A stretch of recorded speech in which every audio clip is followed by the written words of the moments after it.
Il Corpus Domini, la solennità del Santissimo Corpo e Sangue di Cristo nella città di Agrigento, si è svolta come ogni anno con la processione di ostensione del Santissimo Sacramento per le vie del centro cittadino.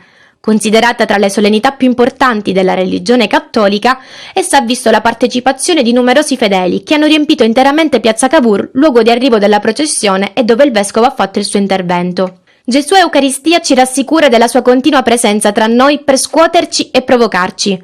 Così è iniziato il discorso di Don Franco, il quale ha rinnovato l'invito a cambiare se stessi e rinnovare la società, non con le parole, ma con i fatti, attraverso progetti propositivi per eliminare degrado e povertà, perché solo così la nostra città potrà fare dei passi avanti. Una società ipocrita che vede due soggetti scambiarsi il segno della pace durante i riti eucaristici e poi, al di fuori delle mura ecclesiali, assumono un atteggiamento di indifferenza, non può che raccogliere frutti di violenza. E terreno fertile di questi atteggiamenti di conseguenza non possono che essere i giovani, sempre più protagonisti di episodi di bullismo e di droga. È inutile cercare negli altri i colpevoli di ciò, spetta a ciascuno di noi cambiare le cose.